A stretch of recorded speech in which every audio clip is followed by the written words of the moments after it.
We'll get all the lockdown stuff out of the way first, as it's probably a bit boring for everyone now. It's been 8 or 9 weeks, I think. So how's it been since we last spoke? Yeah, okay. Just trying to get into a bit of a routine, doing the homeschooling, catching up on calls and doing Zoom, conversations and meetings in the break times for the kids, and trying to go for a walk at some point and a bit of exercise. So, yeah, trying to get a bit more structured than we were after a couple of weeks, but still on tenterhooks about the resolution, of the season and how that will end up. But we've got our fingers crossed, as I'm sure all the Harrogate Town followers have as well. We just wanted one thing, and that's to go up. Selfishly, but we voted for the playoffs. We voted to carry on as far as we could and complete the fixtures. But hopefully, we'll end up in another league. So how has it been, like, updates wise? Like, because as a fan, it's been pretty hard. Like, it seems like there's just a long time between each announcement. Is that the same for you, or are you quite good with? Yeah, that's right. Yeah, we hear things, through the board but I suppose it's much like a lot of the supporters, really. You're reading every report going, every newspaper, and subscribe to 2 newspapers now, and look through that. And the Athletic's good, and the football magazine that's online, and the articles are brilliant, and it's pretty in depth, and you look at. And then you do your own research about the rulings and where we stand, what are the current rulings in the EFL and our league, and just do your own bit, because you feel a bit more in control when you know a bit more about it. And then I guess it will all filter down from the Premier League. I guess if they start playing then and have relegations from the Premier League, we're hoping that might be the catalyst for further promotions and relegations throughout the pyramid. Is there any rules for this sort of thing, or is it kind of like is there anything in the rule book or anything like that? Or? Well, I don't think there's anything about a pandemic finishing the season, and they might have to write one in from next season onwards. But there are obviously rules in the constitution of the league, and also in the rule book on promotion and relegations, and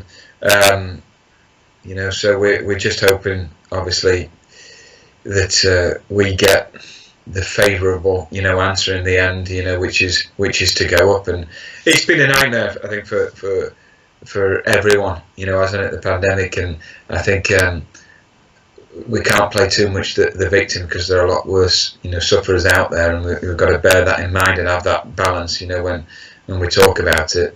However, you're loyal to your own club and your own club's ambitions, and the fans and the players as well, who worked so hard to achieve promotion, and I think they've deserved, everyone's deserved to put themselves in a spot where we can fight for our corner now and hopefully go up. So if you were Mr. FA, how would you like everything to be resolved? I'll promote Harrogate Town straight away. Well, I think the top man of the FA, Greg Clark, came out the other day and made a statement that he's very keen for promotions and relegations throughout the Football League, and then obviously we read the newspaper the other day, the non-league paper, that Nicol, the chief executive of the National League, and says we are tied together as well with the National League, with the EFL. So I think the National League are trying, to be honest, to get to remain. We've fought so hard as a league, and the non-league system has, to get through promotion spots, and I think they'll continue to do that. Do you have any idea of a timescale or anything? No, I know there's a meeting tomorrow, between all the EFL clubs to decide, I think, on how that is resolved, and talking about League One and League Two being abandoned, but how they would then find a resolution, whether it's fixed placings, points per game, rankings, or weighted points per game, to actually give people placings, and then in line, with all the other, championship and it. Hopefully the National League will fall into that line, and follow suit with the promotions and relegations. Yeah. So moving on to Harrogate Town, how did you find the season as a whole? Obviously, prematurely. Yeah. Yeah, it's been superb. I think it was a difficult start. The first few weeks were pretty tricky. Actually, the first week was great. You know, we got a hard-fought draw against Solihull, which was one of the harder games of the season. And then we beat Barrow 3-0 away from home, and we were pretty ruthless that night. It was probably a tighter game than the scoreline suggests, but it was great to get off to 4 points in 2 games. And then we had a sticky patch, you know, where we had a couple of sending off some penalties and just things that conspired against us, and a little bit of confidence dropped, and then the energy dropped a little bit, and then but we picked right up after the Maidenhead away game, and it was the Halifax game away that we didn't just bounce back from a difficult spot. We just gave everyone in the building, and I'm sure the fans, believe that this is a team in the making here, you know, and we can go on a terrific run, and we did just that. Yeah. What would you say your favourite result of the season was? If you had to pick one game. Oh, I really enjoyed. It's hard to separate Yeovil away and Chesterfield away, and I think Chesterfield because the last minute winner, and it was a pure 1990s gung ho approach game from both sides. That was exciting. I think probably in the circumstances at the time, the hard fought win away from Yeovil. And everything around that game was a real buzz, and even the journey back does add to it as well, with a fantastic atmosphere on board the coach. Yeah, I would personally, I'd say the Yeovil game, because I just think as a milestone as well, it just shows how far the club have come.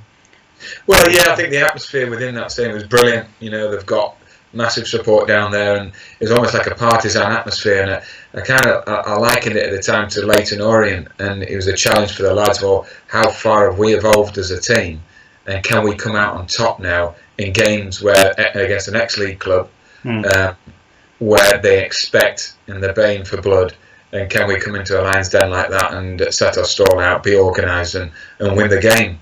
And I thought everyone stood up to the task brilliantly, and the final goal was basically the final nail in the coffin for Yeovil on that day, and against a really good team, it was a massive 3 points. So, putting it back a bit, when you first joined, if someone said to you, right, in 10 years' time, you'll be on the cusp of the Football League, how would you reply to them?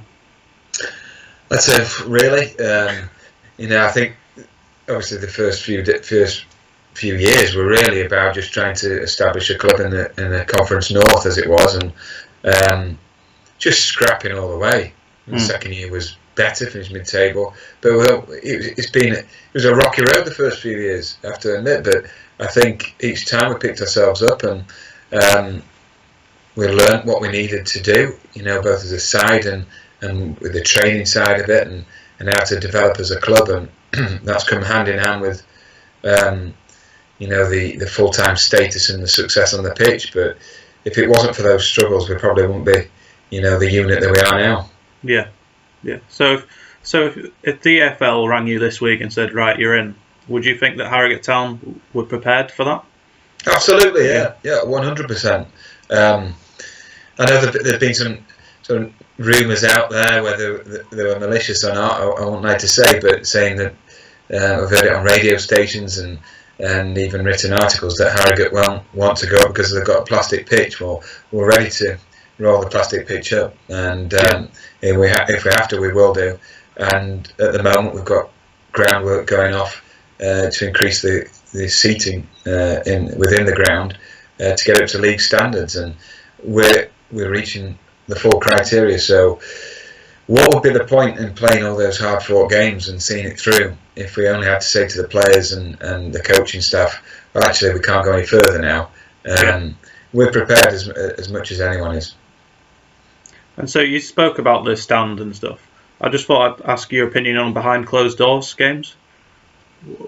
What you? Oh yeah, I mean, I think anyone in football who's been in football will know that even when you're playing, when you do 11v11 sessions, sometimes you have to in terms of getting the organisation right, but it's quite a flat affair, to be honest. You need the crowd, and that's what makes the atmosphere, and that's what drives the emotions within every game into kind of gladiatorial state, where you get stick, you get support, it gets the juices flowing in, and players need that, and they need that for adrenaline to really exceed expectations and maximise talent. So it will be. I don't think it can be played, at our levels, certainly because we won't have any revenue anyway.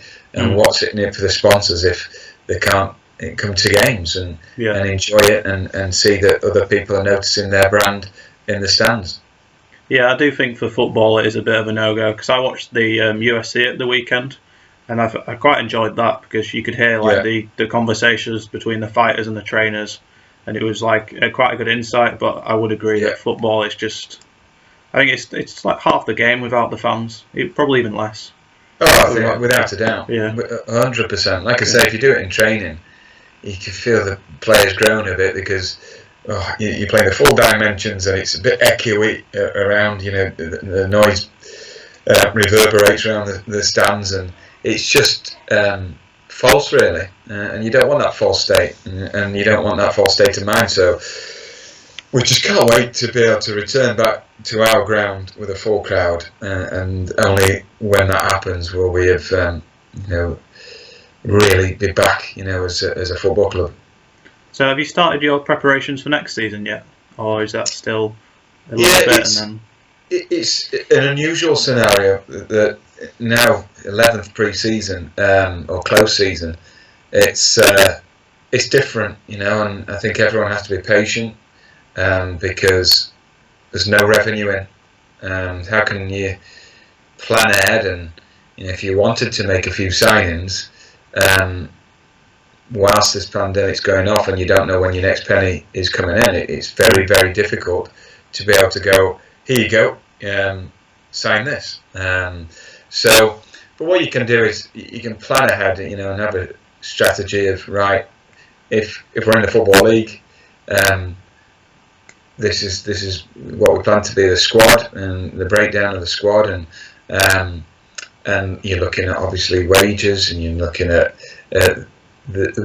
what's brought us a bit of success over the last few years. But it's been solid, and it's been having a really good unit, both on and off the pitch. And it hasn't been.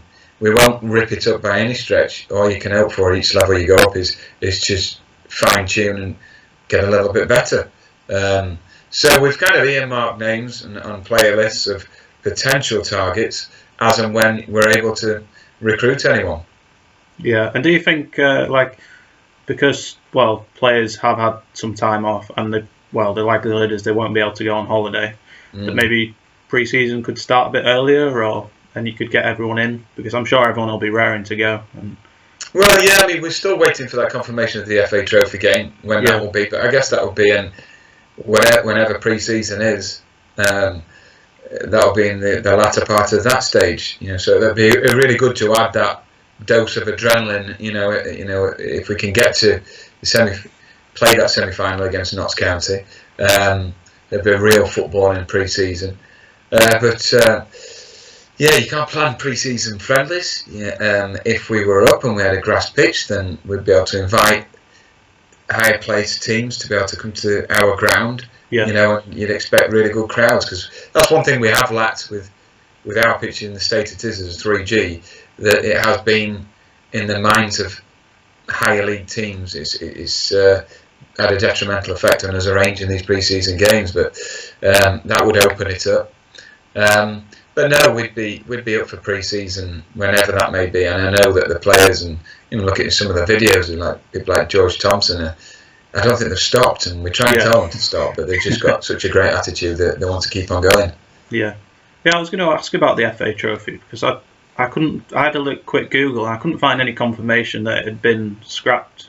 Is it still just in the maybe? Yeah, I mean, we've been positive about it, and everything has been positive from the FA and the National League that they do, because it's such late on in the competition, semi-final stage, that they will play those games. And so we just got to wait and see and just be patient. Yeah. And I messaged you earlier in the week and asked if you could put together a XI of players you've played with and against. So, if you, do you manage to? Yeah. I've given it some thought actually, and I've changed my mind several times because it's difficult. Partly because I forget too much the players I played with and against, but I've got a certain loyalty to some players that have been in the teams I've played in. I mean, I played for quite a few different clubs, and you know the ones that you've been in the real heat of the battle, and you think no matter what level, you know, I can honestly say, you know, I didn't play Premiership, Championship, or League One, but when I was at Sheffield Wednesday in the reserves, I can't really say that I played with the likes of Chris Waddle. I trained with them, but I can't fill the team up with those kinds because I didn't go into battle with them. I played reserve football with the likes of John Sheridan and Des Walker, but I didn't play a lot of games with them, so I can't include those players. I can include one of them on my list because I had a season with him in reserves, and he brought me on, and he was a great guy. So, but I'll go through the list anyway. So I've got in there Alan Marriott, who was at Lincoln City. Now he got released from Spurs, and he went over to Lincolnshire and played for Lincoln, and he was there as an existing member of the squad before I joined. And when you looked at him, he looked like Macaulay Culkin. He looked so fresh-faced, and not a massive keeper, but unbelievable spring and kicking with either foot. Brilliant saves, shot stopper, could collect crosses. So I'd go for him. A really good guy as well in the changing room. He was as good as probably I played against. And I mentioned about Sheffield Wednesday in the reserves, where Bruce Grobbelaar never really played for the first team. Because he was getting to, I think he was about 39. But there were a couple of games where he made incredible saves where he thought that's top draw. But I would give the nod to Alan Marriott because he was in his prime and he did such a great job for Lincoln and then Mansfield. And then back four, the one Wednesday player I can involve because I did play a season with him, like I said, is Steve Nicol. Now he won the Player of the Year award in English football. Back in the day when he was at Liverpool, and he was a Scottish international, but he was 35 when he played for Sheffield Wednesday, and David Pleat, the manager at the time, brought him back in to higher up to really help young lads and just be as a standby. But I played at the back with him for a year, and he was just a brilliant pro. You know, even in terms of the changing rooms, he'd leave all his gear in a pile and his size 13 boots just underneath in line, and he was just a superb professional. And then the week after I got released, I was very heartbroken, you know, at 20 getting released. He rang me up, and this is, let's say, ex-Liverpool, has won the European Cup, won countless trophies with Liverpool, and his name came up. I thought, oh, it's Steve Nicol. Anyway, he rang me up. He said, do you fancy coming over to Sheffield for a game of tennis in Hillsborough Park, so opposite the stadium where I've just been released after 10 years, from 10 to 20. He picked me up again, you know, and we had a game of tennis. He smashed me at that, and then snooker, and that's the last time I saw him face to face because he got moved to America and he's managing over there, and he's now a well-known personality over there. But his touch on the ball was amazing, and he's just never flustered. But his words of encouragement and little nuggets of advice were brilliant. So I'd have him at right back. And then the two centre halves would be Darren Moore. This is a real West Brom pair at the back, but Darren Moore, he played for Doncaster Rovers when I was on loan there. And played a month there, only a couple of games, but with Darren. Now, I played on the right three, he played in the middle. And he was just a massive guy getting changed next to him. It was just like a WWF wrestler next to me. Quite intimidating, but a big friendly guy. Sorted everything out at Bellevue in terms of the changing room, and just a nice guy. But to see him go up the levels and succeed and maximise his skills was just brilliant. And then Gareth Macaulay, and it's through gritted teeth, this, because he took my place at Lincoln. And I thought I was, I was probably a player in denial, but I thought I was having such a good spell there. Yeah. And I played like 90 odd games, and they kept saying, the assistant manager was saying, we've seen this Irish guy, saying, like any played as what position? Centre back. I thought, oh, here we go. And they brought him in. Keith Alexander brought him in. And first game he played right wing back, and I thought, I'm not sure he's a right wing back. And anyway, so now he's a centre half, and he took the place. No. But you could just see he had the pace, height, strength, athleticism, great on the ball, silky, and he could score a goal. So I kind of killed my chances of getting back in the team, and I moved on. But I have to give him credit because he came over at 24 from Ireland and then played in the Premier League. I think by the time he was 28. Oh, wow. His rise was massive and rapid, so he would then make a good pairing. And at left back, another lad at Lincoln that I think, well, he'd been at non-league and he went into the league. But in terms of, I have to be loyal to him because he had an unbelievable season that first year when we were in a back five. But Bimo was Scouser, hard as nails. And I don't think Keith really fancied him in the first pre-season. I thought he'll be out because he's 30. He's up for getting young lads in. But he absolutely fought for his place. And we'd play at places like Scunthorpe and local derbys and Boston. And he'd be man of the match. He'd just complete warrior. But he would bomb up and down the left-hand side and just give his all. And he summed up that team. So I'd have to include Stuart Binson. And then 4 across the middle, but it'd basically be like a 4-2-4 this. Really attacking. The 2 centre midfielders would be Peter Gain, who again was at Lincoln. He came from Tottenham and then went to Lincoln and Peterborough. And he could do, before training, he showed skills that I could only dream of. You know, he would do kick-ups with the back of his heels, and he'd just do 50 kick-ups with his heel, looking behind him. But this is crazy. Yeah.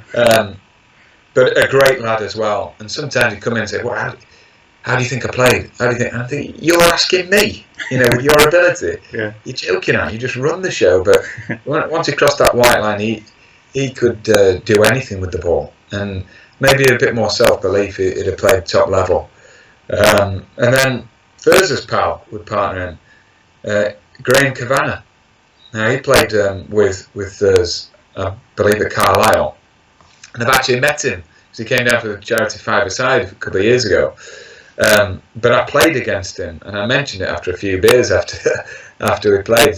I played against you when I was at Nuneaton in the conference, and he was at Stoke, and we beat them in the FA Cup, and it was a horrendous night at the ground, which was Nuneaton's back then, a massive slope. It was on Sky Sports, and we beat them 1-0, and it was just a massive effort from the players, but.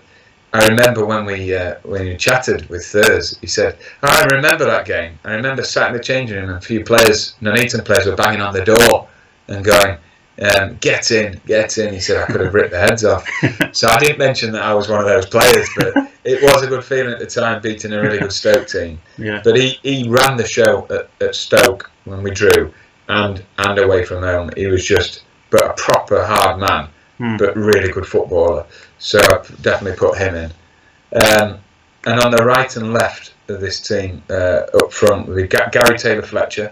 Okay. Yeah, who played for Blackpool, but Keith Alexander at Lincoln signed him for Lincoln from Northwich. And we all thought we needed a forward here. We could play 3 up. We needed a wide forward who could score goals. Anyway, first training session, we weren't over enamoured. We didn't think, he's the answer to our prayers. But tell you what, when the games began, he was unbelievable, and he just goes past players, real skill, vision, finishing with both feet, and then he got his moves and obviously played at the highest level and had a brilliant career. I remember him at Blackpool. Well. He didn't look like a Premier League footballer, but he was good when he was there. Oh yeah. Absolute talent and absolute belief in his ability. He could unlock just in tight games. He was fantastic.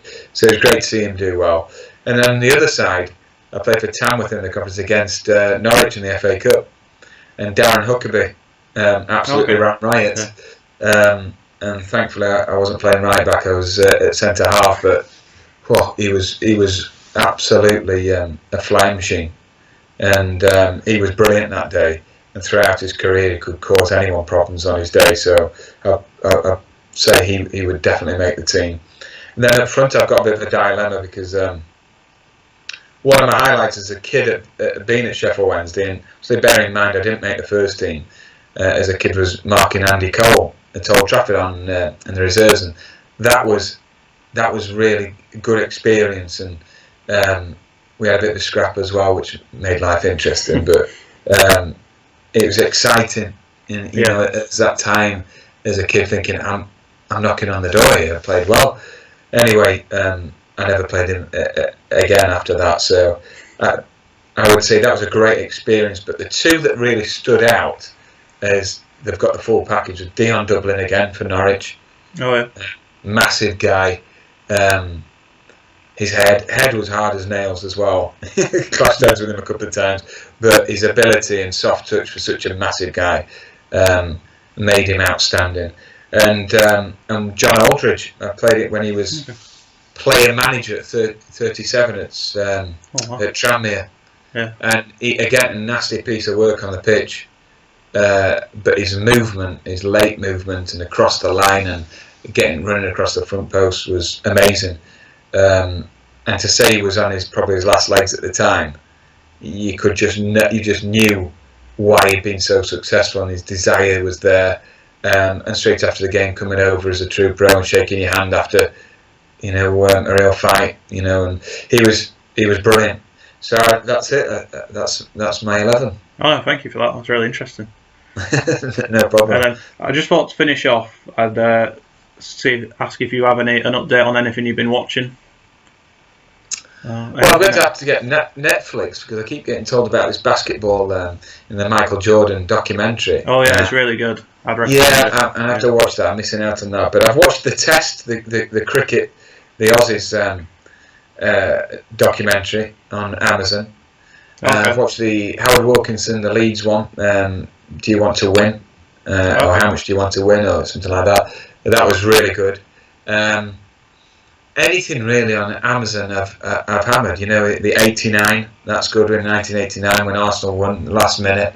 Okay. And just watching so many of the old games, it's you know, there's so many of the 1990s games I played on Match of the Day and World Cup Rewind, and it's been really good. But been doing a lot of reading as well, a bit more time to read some autobiographies and take a few notes. But yeah, it's been a different time without adrenaline, that's for sure. And really listening.